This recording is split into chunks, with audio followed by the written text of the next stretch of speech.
What's up guys, Agent here again with another build video, and today we're going to be going over the Stamina Nightblade. Arguably one of the best stamina DPS in the game, with a very steep learning curve to go along with it. So Stamina Nightblades can definitely pull as high as or even higher than the Stamina DK, but the learning curve involved with learning how to do that DPS is a lot higher compared to the Stam DK, which has a very basic and static rotation. So today we're going to be discussing the Stamina Nightblade, going over gear, abilities, CP, point distribution, going to talk about our rotation and skill prioritization, things like that, and finish things off with a 6 million dummy parse so you guys can get an idea of the rotation and what I do when I am parsing or using the Stamina Nightblade in a raid scenario. So starting things off first with gear. So this is on the live server, so that's why a lot of my pieces are purple, because I have a lot of DPS and it does cost a lot of money to get everything up to gold, so I don't have everything in gold just yet. So for Monster Helm, we're using Velidreths. I'm using both medium, however you can go with a heavy shoulder. I would recommend shoulder, not the helm. If you want to get some extra health. So you can see here our health is on the lower end here, with our front bar being around 16.7k and our back bar being 16.2k. So ideally you want to sit around 17k health, so that heavy shoulder piece will give you that extra health and resistances to make yourself a little bit more survivable in vet content. So it's kind of a play how you want to. You can also put some additional points into attribute points into health instead of stamina, or you can use a health enchant instead of a stamina enchant. It's up to you how you want to hit 17k. Me personally, I'm comfortable enough playing my Stamblade in most endgame content that I feel comfortable with 16.7k health, but obviously if I did want to add in some extra health, I would use a heavy piece. I would use a health enchant on a small piece, or I'd put some points into health. For our first 5-piece or debuff set, we're going to be using Nightmother's Gaze. Because Nightmother's Gaze, the debuff happens whenever you deal crit damage. It's better suited for a Nightblade compared to the other stamina DPS classes, because Nightblades tend to have much higher crit overall. So you can see here we're sitting at 56.3% crit. But without minor and major savagery, so with those two buffs up, we're sitting at almost 70% crit, which is a little bit higher than what other stamina DPS can pull. This is with an axe too, so if we add in another dagger instead of an axe, we're getting an extra 5% crit chance. So we'll be sitting at about 74-75% crit chance with major and minor savagery both up. So that's something you want to keep in mind when you are working on stamina debuff sets for your group. Nightmother's really fits very well with a stamina Nightblade. The other set that I am using is Vicious Ophidian. You can go with War Machine instead. War Machine is obtained from Halls of Fabrication, and it gives you not exactly the same bonuses. Let me see here. I have some War Machine, but it's on my Stamplar. So War Machine gives you stamina, minor slayer, weapon damage, and when you use an ultimate, you and your closest two allies gain major slayer for 10 seconds. So it's very powerful for stamina Nightblades, because your main ultimate you're going to be using is going to be Incapacitating Strike, which costs 70 ultimate. So that's a very cheap ultimate to use, so you're going to be using it a lot, and so War Machine is a viable alternative to use instead of Vicious Ophidian. Now for this particular build, I'm using Nightmother's weapons instead of Vicious Ophidian weapons. This is kind of, just because Nightmother's is a crafted set, it's easier to get the weapons that I need and the traits that I want, compared to Vicious Ophidian, where I'd have to farm the weapons and hopefully get the weapon and then farm the crystals to transmute it if it's not in the trait that I want, and so on. So I'm just using Nightmother's. The debuff from Nightmother's does last for 6 seconds, so it is enough time for you to go to your back bar, lay down your dots, and then swap back to your front bar to reapply that debuff. So that's why I'm sitting there. Nightmother's is best as your debuff set, but you can also use Sunderflame and Morag Tong if you have two or more Stam DKs in your group. So that's kind of how you sit there. If you want to use a damage set, if you're the lucky Stamblade that gets to use 2 damage sets in your raid group, you can replace Nightmother's with Hundings instead. And then VO, you can go with either VO or War Machine, depending on which ones you have pieces for. Vicious Ophidian is easier to get gold jewelry for compared to War Machine, so a lot of people tend to go towards Vicious Ophidian. Plus you get that extra 8% reduction in your stamina cost as well. So for my jewelry, I have 3 weapon damage enchants. Because Stamina Nightblades actually have more light attacks than heavy attacks. You can actually use a regen glyph on one of your pieces if you'd like. You're going to definitely see a drop in DPS as a result, but your sustain will be a much better as a result of having that regen glyph. So that's kind of up to you how you want to play it. But Stamina Nightblades do have that option of going 2 weapon damage and 1 regen glyph. But I prefer to stick with the 3 weapon damage glyphs instead. So for the weapons, we have a dagger on our main hand with nirn and a poison weapon enchant, and then we have an axe on our offhand with infused with a weapon damage enchant. So I am doing dagger axe just because axe gives me a higher single target damage at the expense of some AoE damage, but you can go with double daggers as well. You will keep the exact same traits and the exact same enchants, just with 2 daggers instead of an axe. You can actually go with the axe on the main hand and a dagger on the offhand. It doesn't really matter which hand they go on. So you can really flip-flop them however you'd like. The main thing you want to maintain though is the nirn and poison damage enchant on your main hand and your infused weapon damage enchant on your offhand. And then for our back bar, we're going with a Maelstrom Bow with a Double Ravage Health poison. I'm using a sharpened bow, but the best in slot for Nightblades is going to be either nirn or precise. Both of those are going to be preferred over sharpened. Mainly because with sharpened, if you go over the penetration cap of 18,200 with sharpened, you end up losing DPS. So with all the group debuffs up, if you have Infused Crusher and Alkosh from the tank, and you have Sunderflame, Nightmother's Gaze, and Power of the Light, you don't actually need to use any CP points into piercing. You don't need sharpened at all. You're actually going to be over penetration cap with all those debuffs up. So that's something you want to keep in mind when you decide traits in terms of weapons.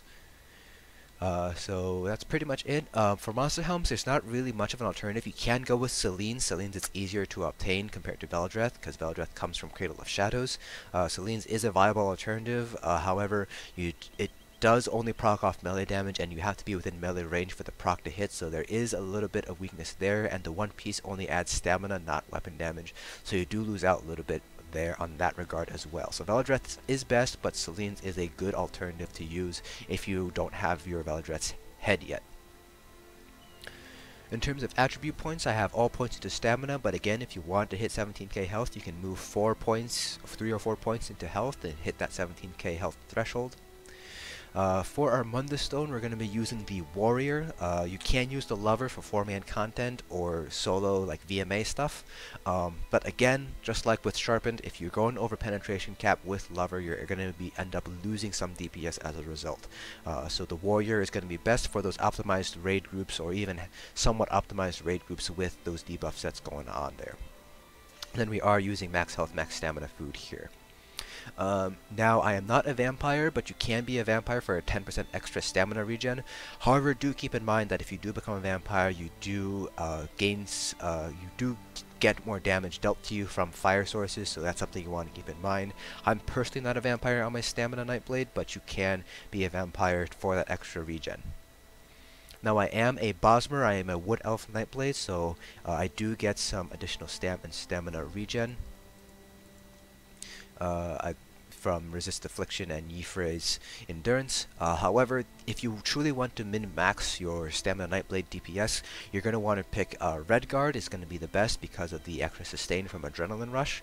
Khajiits are also a very nice choice for that extra crit chance. With Khajiit and Stamina Nightblade with double daggers, you can hit pretty high crit chance. I believe you can max out at about 82% crit chance. So that's pretty high if you're using a Khajiit. So Redguards and then Khajiits are probably the best stamina races to use for a Nightblade.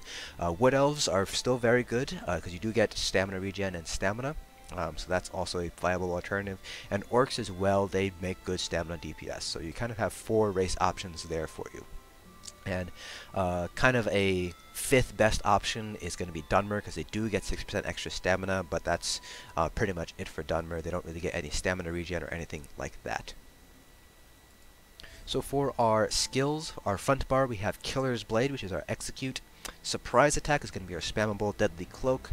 Relentless Focus, Blood Craze, you can use Rending Slashes instead. I just like to heal over time from Blood Craze. And Flawless Dawnbreaker. You're not going to use this as your primary damage ult, that's just there for the weapon damage passive boost. You get the 5% from Dawnbreaker plus an additional 3% from the Fighter's Guild passive Slayer. So you get a total of 8% additional weapon damage from having Flawless Dawnbreaker on your front bar. On our bow bar, we have Caltrops, Poison Injection, Endless Hail, Leeching Strikes, Rearming Trap, and our main ultimate going to be Incapacitating Strike. So when we talk about a rotation, I'll tell you when you want to ideally use Incapacitating Strike. Now, Leeching Strikes is going to be where your flex spot is. If you want, you can replace this with Resolving Vigor instead. If you want self-heal instead of Leeching Strikes. Because Leeching Strikes, while it does heal you, it only heals you on light and heavy attacks versus Vigor, which heals you, is a heal over time ability right when you hit the button. I prefer to have Leeching Strikes on, but if I'm running a Pug or a Quasi-Pug Trials Guild where I'm not 100% certain of the healer's abilities, I will replace this with Resolving Vigor and take the hit and sustain and just do a few more heavy attacks on my front bar there. So Leeching Strikes is where you have the that flexibility. That's going to be your flex spot there. So we will be using Essence of Weapon Power. These are made using Blood's Thistle, Dragon Thorn, and Wormwood. So you're going to want to use those for your Major Brutality, Major Savagery buff, as well as you're restoring some stamina. Now going over our champion points, or CP. I have 75 into Mooncalf, 75 into Tenacity. Then the other 80 points can be put into these next three nodes however you'd like. I have 26 into Tumbling, 28 into Shadow Ward, and 26 into Warlord. Again, you can kind of split those however you'd like. For my Mage CPs, 40 into Master at Arms, 21 to Thaumaturge, 21 to Precise Strike, 19 into Piercing, and 49 into Mighty. Now I want to take a moment to talk about Piercing. Just like with Lover and Sharpened, you don't want to go over the penetration cap with Piercing. So this particular setup is for my primary raid guild where we have Nightmother's Gaze, Sunderflame, Power of the Light, and Infused Thorax Crusher. So I have a couple more points in the Piercing than a fully optimized raid group would that runs Alkosh. So if you do need to take points out of other nodes in order to put them into Piercing, take them out of Master at Arms if you can, put them into Piercing. Don't want to take too much out of Thaumaturge and Precise Strikes, and you definitely don't want to take points out of Mighty if you can help it. So that's kind of where you're going to be moving points around. And again, if you're going to take points out of Piercing, Thaumaturge, Precise Strikes are going to be your first two. Mighty if you have taken points out of Mighty, and then Master at Arms is going to be last. For our red CPs, the CP distribution that I have is going to be a one-size-fits-most distribution. Depending on the content you're running, you might need to change up your distribution a little bit.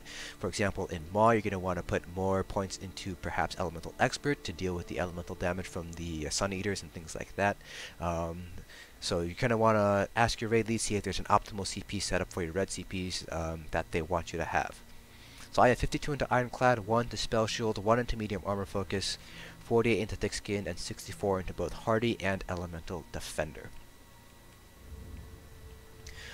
So now we're going to talk about our rotation, kind of skill prioritization and things like that. So for somebody who's just learning to use their Stamina Nightblade, I recommend trying to stick with the static rotation and not necessarily do a more dynamic rotation. So me personally, because I have more experience with the Stamina Nightblade than most other players, I will prioritize my bow procs by Unrelentless Focus procs over things like Endless Hail, Poison Injection, things like that.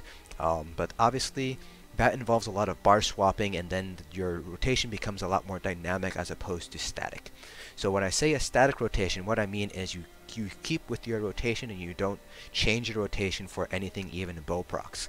That will lead to lower DPS, but it's an easier rotation to follow, and so it'll give you a better, at least more consistent DPS compared to a dynamic rotation where you're constantly bar swapping depending on your bow proc and things like that.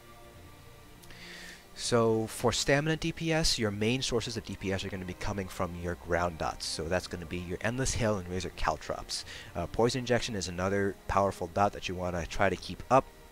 And then for Stamina Nightblades in particular, a Surprise Attack, your main spammable, is pretty strong. And you're also going to want to try to maintain Deadly Cloak up as much as you can for that damage mitigation that it provides. So if you have to drop stuff, definitely drop Blunt Craze or Rending Slashes, and drop Rearming Trap if you need to. Also Siphoning Strikes as well. So that's kind of what you're going to go for. So on a parse, obviously, or any sort of boss fight in a raid, you're going to want to buff yourself up first by using Unrelenting Focus and Siphoning Leeching Strikes. Then obviously you're going to use your potion first, and then you're going to go ahead and start with your rotation. So you want to light weave on your bow bar here. So you would use Incap there. And then you're going to light weave on your front bar. I like to... there's a little bit of weird lag there.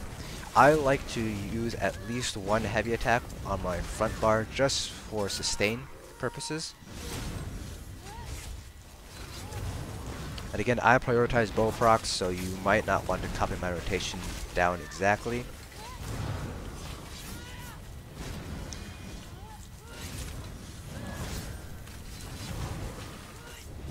So if you have 5 seconds or less on your Relentless focus, I would just re-up it. So that's basically how I run my rotation there. I try to maintain at least one heavy attack on my front bar just to sustain myself, because Leeching Strikes, while it is very good for sustain, it isn't going to, it's not going to keep my stamina up at an appropriate level. So I always want to try to involve at least one heavy attack there. So I am giving up an additional bow proc, so I can only get a maximum of 2 bow procs with Relentless Focus, but it's worth it because I'm managing to sustain myself as a result of that.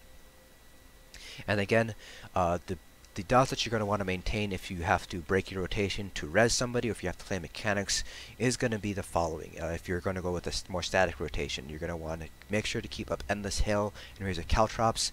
Try to keep up Poison Injection and Deadly Cloak as well. Deadly Cloak will take precedent over Poison Injection in this regard. So if you are kind of have to break your rotation, you can do one of two things. You can either try to get back to where your rotation was, basically light weave on your front bar until your dots on your back bar run out, and then restart from your back bar, or just completely restart it entirely and just start from your back bar even if you have the dots still running on your back bar. So that's kind of how you would go about recovering from your rotation if you have to break it for any reason. So that's pretty much how I run my my rotation. For execute, me personally, I just maintained Endless Hail and Poison Injection. Some people maintain every dot on their back bar except for Rearming Trap. You obviously want to keep Leeching Strikes up, and you want to keep Relentless Focus up, and Deadly Cloak if you can. But other than that, those are the only dots you're going to really have. So you're going to drop Blood Craze or Rending Slashes. You're going to drop Rearming Trap. If you want, you can drop Caltrops too. But you want to maintain all the other dots as well, and just spam your execute, your Killer's Blade instead of surprise attack instead. So with all that in mind, now we're going to do a 6 million dummy parse. Now I am going to try to narrate throughout the parse, however, because I do a dynamic rotation with my Nightblade, I am going to be focused more on parsing, so I might not be able to narrate everything and point out all the important things, but I will try to point out the very important things when and where I can.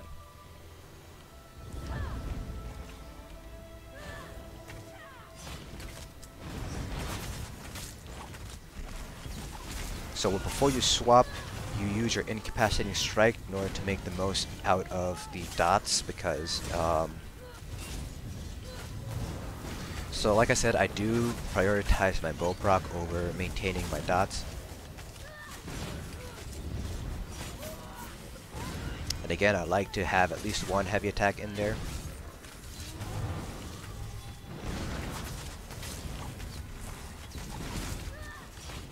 Get an Incap before I swap.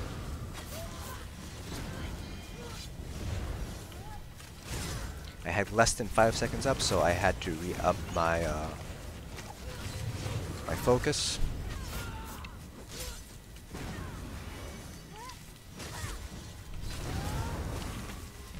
Somehow I missed one of the Caltrops, so that's you're gonna see that in my DPS. Fortunately, I didn't manage to get that last bow proc off.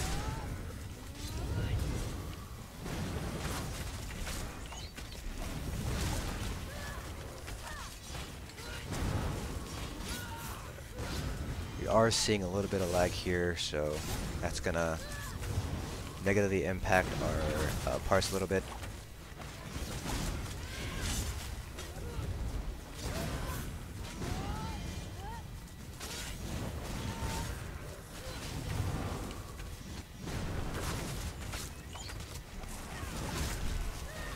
seems to have missed the Rearming trap as well.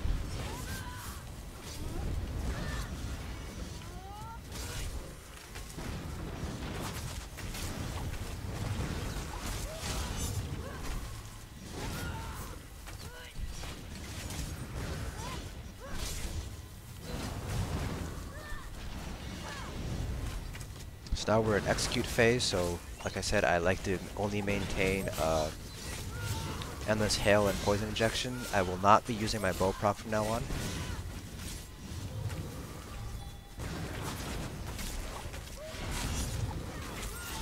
Also keep up Deadly Cloak for your mitigation. We're not going to be using Blood Craze.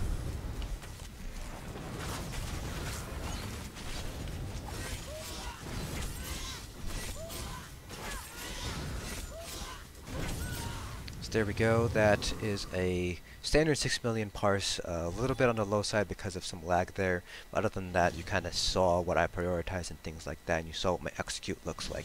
Now, like I said earlier, some people like to include Caltrops in their execute and maintain that as well because it is a very high source of DPS. Take a look at our comment metrics here and see Rousey Caltrops is within the top 5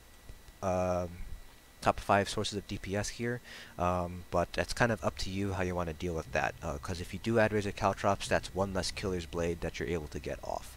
So you want to keep that in mind because Killer's Blade is going to be up there in your DPS as well. You can see that it hits for a lot of damage. This is where Assassin's Scourge is. This is kind of why you want to prioritize your bow procs. I had some lag, so I didn't manage to get as many off as I would like, but this is normally within your top 3 DPS sources. And you can see why, because it pretty much hits as hard as your execute does outside of execute phase. So that's kind of why you want to prioritize your bow procs when you get more comfortable with the rotation and things like that. So that's pretty much it for Stamina Nightblade parses, things like that. So we did manage to get 38.7, but I have hit upwards of 42k parses on a 6 million dummy. But like I said, we had a little bit of lag there, so that kind of brought the parse down a little bit. But that's kind of what you can see from a Stamina Nightblade. Do keep in mind though that whenever you see Stamina Nightblade parses, they're always going to be inflated because they have their own source of major fracture through surprise attack, and they also get minor berserk from Relentless focus.